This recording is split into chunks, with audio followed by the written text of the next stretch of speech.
Welcome to my channel success classes. So friends, आज के इस वीडियो लेक्चर में हम आप जो है बात करेंगे इंग्लिश ग्रामर के बेसिक क्लास में जो है पार्ट 1। आपको इसमें जो कुछ भी नॉलेज दी जाएगी, जो कुछ भी आपको बताया जाएगा, वह बहुत ही बेसिक चीज़ें बताई जाएगी।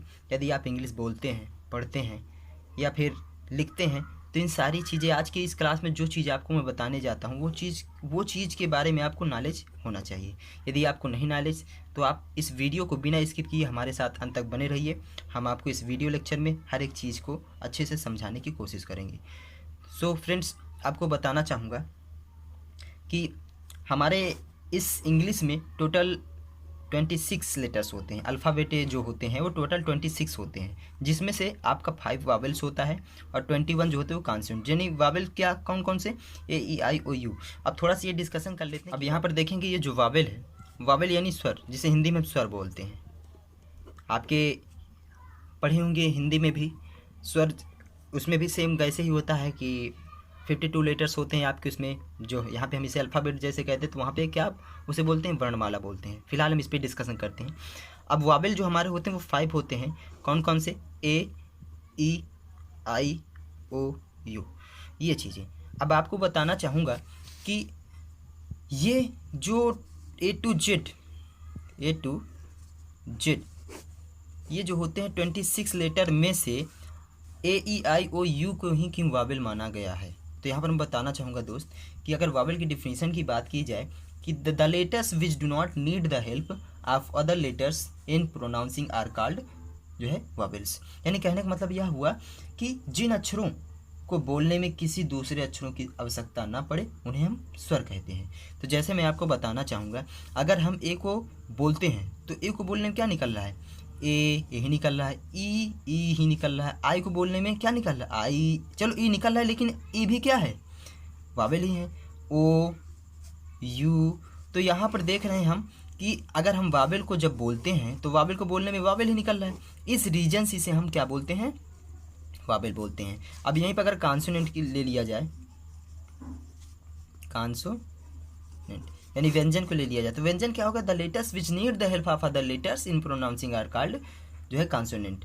तो यहाँ पर बताना चाहूँगा दोस्त कि कॉन्सोनेंट क्या रहा? जिन अक्षरों को बोलने में किसी दूसरे अक्षरों की आवश्यकता हो, वह क्या कहलाएगा? आपका कॉन्सोनेंट कहलाएगा। यानी जैसे हम बोलते हैं बी, अब देखेंगे बी व्यंजन हमारे 21 होते हैं, इनको छोड़ करके बाकी जितने भी 21 यानी व्यंजन होंगे। अब बी को बोलते हैं, चलो बी ई निकला। अगर सी को बोलते हैं सी ई निकला। डी को बोलते हैं डी ई, यानी जितने व्यंजन हो सबको बोलने में क्या? वावेल निकलेगा। इसी रीजन से इसे हम कॉन्सोनेंट कहते हैं। आई होप आपको वावेल और कॉन्सोनेंट में डिफरेंस समझ में आ गया होगा।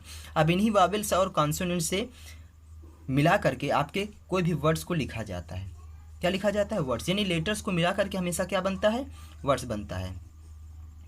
लेटर्स को मिला करके आपका क्या बनता है? वर्ड्स, है ना? तो थोड़ा सा वर्ड्स के बारे में भी जान लेते हैं कि वर्ड्स क्या होता है। तो दोस्तों बताना चाहूँगा कि वर्ड्स जो हमारा होता है, वर्ड्स यानी जिसे हम बोलते हैं शब्द। वर्ड यानी शब्द। देखो, शब्द जो हमारा होता है वो 2 टाइप्स के होते हैं। 2 टाइप्स के। कितने टाइप्स के? 2 टाइप्स के। पहला होता है मीनिंगफुल, और दूसरा जो हमारा होता है वो होता है मीनिंगलेस। देखो, मीनिंगफुल और मीनिंगलेस। मीनिंगफुल का मतलब क्या होता है कि सार्थक शब्द होता है, जिसका कोई सार्थक, देखो सार्थक का मतलब होता है जिसका कोई अर्थ हो, यानी जो मीनिंगफुल हो, जो इसमें मीनिंग हो, जिसकी कोई मीनिंग हो, वो मीनिंगफुल होता है। और मीनिंगलेस का मतलब होता है लेस, यानी उसका जस्ट उल्टा, यानी निरर्थक, इसका कोई मतलब नहीं होता। जैसे अगर हम लिखते हैं, यहाँ पर देखते हैं, अगर हम बॉय लिखते हैं, क्या लिखते हैं? बॉय। तो ये जो बॉय है, इस बॉय में आप देखेंगे कि इसका कोई अर्थ है, यानी बॉय मतलब आता है लड़का, इसका कोई ना कोई मीनिंग है। लेकिन अगर हम लिख दें कि वाई ओ बी, तो इसका मतलब कुछ भी नहीं होगा।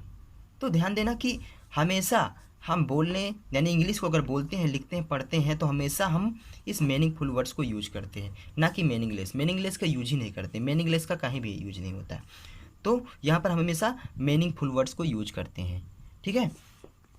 अब आपको बताना चाहूँगा कि अभी तक हमने देखा कि लेटर्स को मिला करके क्या बना हमारा? वर्ड्स। अभी इस वर्ड्स को मिला करके आपका बनता है एक सेंटेंस। ये बता दूं कि वर्ड्स हमेशा, ये जो वर्ड्स होते हैं वो भावात्मक होते हैं, है ना? और ये हमेशा आपके डिक्शनरी में मिल सकते हैं। तो जैसा कि आपने देखा कि यहाँ पर वर्ड्स पहले लेटर्स से मिला के वर्ड बना, वर्ड से क्या बना, सेंटेंस बना। अब सेंटेंस क्या होता है, देखो सेंटेंस यानी letters sentence is a group of word which make complete sense is called sentence. Sentence मतलब ऐसे सिंपल शब्द में कहें कि शब्दों का ऐसा उचित समूह जिसका कोई अर्थ निकलता है, वो हमारा क्या कहलाएगा, सेंटेंस कहलाएगा। या फिर ऐसे भी बोल सकते हैं कि स्पष्ट और भाव में पूर्ण अर्थ प्रकट करने वाले शब्द जो हमेशा वो क्या कहलाएंगे, सेंटेंस कहलाएंगे। अब जो सेंटेंस हमारे होते हैं, क्या सेंटेंस, अब इसके बारे में हम नेक्स्ट वीडियो में चर्चा करेंगे।